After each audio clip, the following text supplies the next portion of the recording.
11 अप्रैल नवरात्र तृतीय दिन महाउपाय नवरात्रि के तीसरे दिन कर लीजिएगा बस एक मुट्ठी धनिया का प्राचीन काल के समय का महाउपाय जीवन के हर कष्टों से तुरंत मिल जाएगी आपको मुक्ति माता रानी जी के आशीर्वाद से इस उपाय को करने के बाद खुशियों से भर जाएगा आपका घर आपकी हर मनोकामना होगी पूरी बन जाओगे आप करोड़पति दोस्तों चैत्र नवरात्र की शुरुआत 9 अप्रैल से हो चुकी है। इसका समापन 17 अप्रैल दिन बुधवार को होगा। धर्मशास्त्रों में वेद पुराणों में साफ साफ लिखा हुआ है कि चैत्र नवरात्रि के दौरान माता रानी जी स्वर्ग से धरती पर वास करने आती हैं और इस दौरान माता रानी जी बहुत ही ज्यादा प्रसन्न मुद्रा में होती हैं और अपने दोनों हाथों से अपने भक्तों पर कृपा बरसती हैं। कहने का मतलब ये है दोस्तों की चैत्र नवरात्रि के दौरान अगर आप व्रत रख रहे हैं तो बहुत ही अच्छी बात होती है। अगर आप व्रत नहीं रख रहे हैं तब भी आप माता रानी जी की पूजा पाठ करके उपाय करके उनका आशीर्वाद वरदान प्राप्त कर सकते हैं। देखिए दोस्तों आपने यह देखा होगा जब भी नवरात्रि आने वाली होती है तब हर हिंदू भाई बहन के घर पर पूरे घर को साफ सुथरा किया जाता है, क्योंकि दोस्तों शास्त्रों में साफ साफ लिखा हुआ है कि नवरात्रि के दौरान माता रानी की अपने हर भक्तों के द्वार पर जाती है। इस दौरान अगर आप माता रानी जी की विधि विधान से पूजा पाठ करते हैं तो न केवल आपको आपकी जन्म जन्मांतर की गरीबी, परेशानी, कष्ट और समस्याओं से हमेशा के लिए मुक्ति मिल जाती है, बल्कि चैत्र नवरात्रि के दौरान अगर आप तंत्र शास्त्र, ज्योतिष शास्त्र, वास्तु शास्त्र जैसे ग्रंथों के द्वारा बताए गए उपाय कर लेते हैं तो आपकी कैसी भी मनोकामना हो। मान लीजिए आप लंबे समय से नौकरी की तैयारी कर रहे हैं, आपकी नौकरी लग जाएगी, आपका बंद पड़ा व्यापार चल पड़ेगा, आपके जीवन में धन आना शुरू हो जाएगा, आपके जीवन में जो धन आएगा उसमें वृद्धि होगी। घर खरीदने के लिए आप बहुत परेशान हैं, आपके सपनों का घर आपको मिल जाएगा।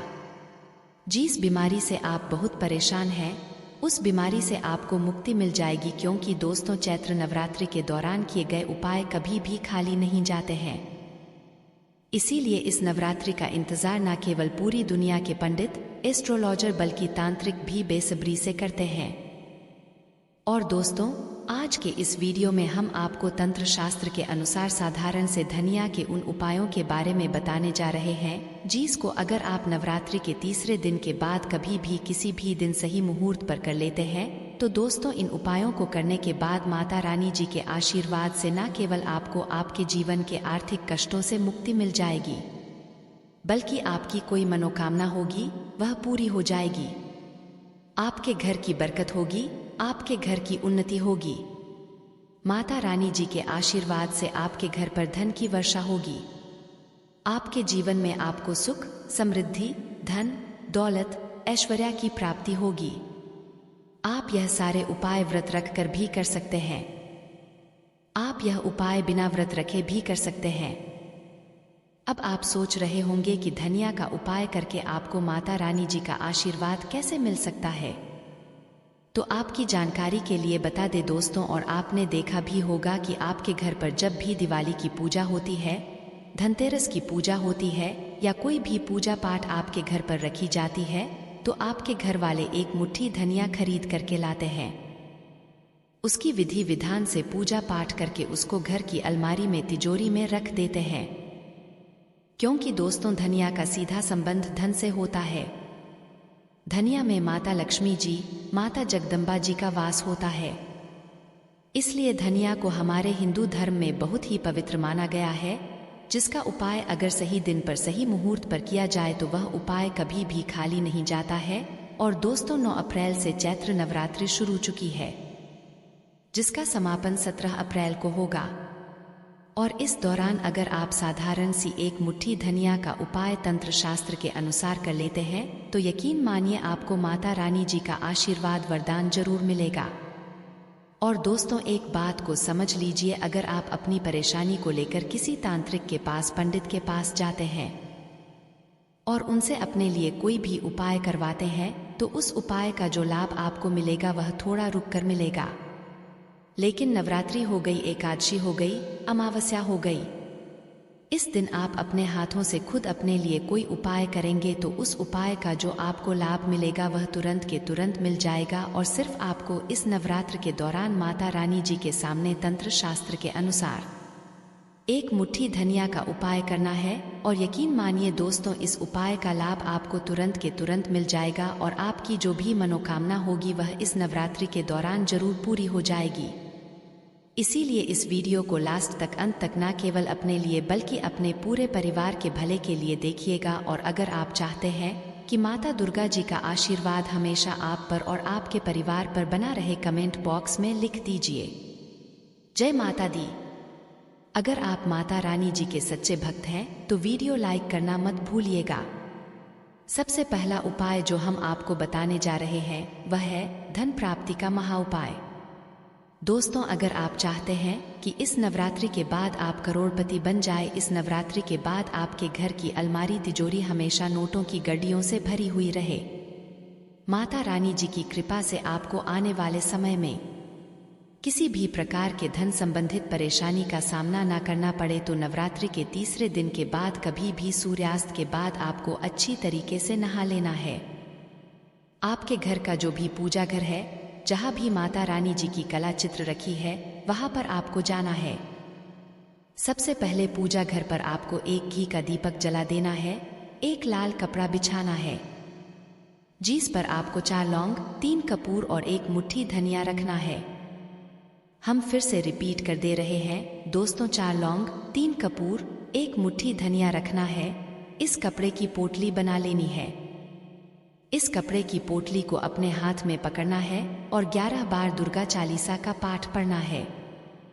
अगर आपको दुर्गा चालीसा का पाठ नहीं आता है, किसी भी पूजा घर से दुर्गा चालीसा की पुस्तक ले आना, आप उसे पढ़ लीजिएगा। 11 नंबर माता दुर्गा जी को बहुत प्रिय है।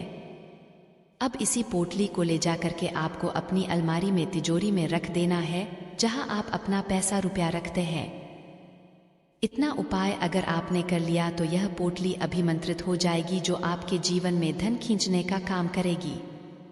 यह उपाय करने के बाद आप खुद देखेंगे कि आपके जीवन में धन आने के रास्ते खुल जाएंगे। यह पोटली माता रानी जी के आशीर्वाद की तरह हमेशा आपके लिए काम करेगी, जिसके बाद आपको कभी भी धन की कमी नहीं होगी। दोस्तों, अगला उपाय है बीमारी से मुक्ति पाने का महाउपाय। अगर आपके घर पर कोई व्यक्ति बहुत बीमार पड़ा हुआ है, जिस पर आपका लाखों करोड़ों रुपए लग चुका है, लेकिन कोई लाभ उस व्यक्ति को नहीं मिल रहा है, तो दोस्तों नवरात्रि के किसी भी दिन सूर्यास्त के बाद 1 मुट्ठी धनिया लीजिएगा।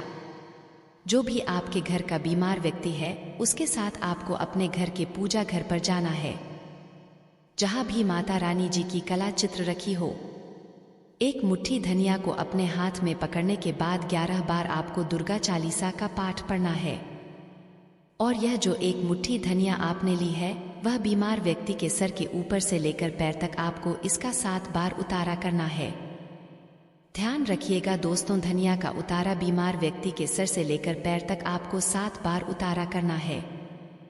अब इसी धनिया को ले जाकर के आपको अपने घर के बाहर जो भी रोड है, सड़क है, उसकी दूसरी तरफ फेंक देना है। सिर्फ इतना उपाय अगर आपने इस नवरात्र के दौरान कर लिया, तो जो भी व्यक्ति आपके घर पर बीमार है, वह व्यक्ति बिल्कुल ठीक हो जाएगा। इस उपाय के बारे में ज्योतिष शास्त्र में लिखा हुआ है, जो चैत्र नवरात्रि के दौरान किया जाए तो कभी भी खाली नहीं जाता है। माता रानी जी के आशीर्वाद से वह व्यक्ति बिल्कुल सही हो जाता है, जिसका 7 बार उतारा धनिया से चैत्र नवरात्र के दौरान किया जाता है। वीडियो में आगे बढ़ने से पहले आपसे निवेदन था, वीडियो लाइक करना मत भूलिएगा। अगला उपाय है बंद पड़े व्यापार को चलाने का महाउपाय। दोस्तों, पहले आपका व्यापार चल रहा था, अब आपका व्यापार चलना बंद हो गया। आप इस चीज को लेकर के बहुत परेशान हैं और आप चाहते हैं कि आपका व्यापार चल जाए, आपके व्यापार में चारों दिशाओं से धन आना शुरू हो जाए, तो एक काम कीजिएगा। नवरात्रि के किसी भी दिन सूर्यास्त के बाद अच्छी तरीके से नहा लीजिएगा। आपके घर का जो भी पूजा घर है, जहां भी माता रानी जी की कला चित्र है, वहां पर आपको जाना है। एक लाल कपड़े में आपको 1 मुट्ठी धनिया रखकर इस कपड़े की पोटली बना लेनी है। इस पोटली को अपने हाथ में पकड़ने के बाद 11 बार आपको दुर्गा चालीसा का पाठ कर लेना है और इस पोटली को ले जाकर के अपने व्यापार स्थान की उस जगह पर जहां आप अपना पैसा रुपया रखते हैं उधर रख दीजिएगा। अगर इतना उपाय आपने कर लिया तो आपके व्यापार को किसी की नजर लगी है या आपके व्यापार पर कोई ऐसा दोष आ गया है जिसकी वजह से आपका व्यापार चल नहीं रहा है, तो वह दोष इस पोटली को रखने के बाद पूरी तरह से खत्म हो जाएगा और आपका व्यापार घोड़े की तेजी से दौड़ने लग जाएगा। आपके व्यापार में चारों दिशाओं से धन आना शुरू हो जाएगा। जो आपके व्यापार में धन आएगा उसमें वृद्धि होगी। इस उपाय के बारे में ज्योतिषशास्त्र और तंत्र शास्त्र दोनों में लिखा हुआ है। तो ये थी छोटी सी जानकारी दोस्तों। अगर आप माता रानी को अपने घर पर बुलाना चाहते हैं, कमेंट बॉक्स में लिखे माता रानी आपका स्वागत है हमारे घर में। दोस्तों आज के लिए इतना ही। जय माता दी।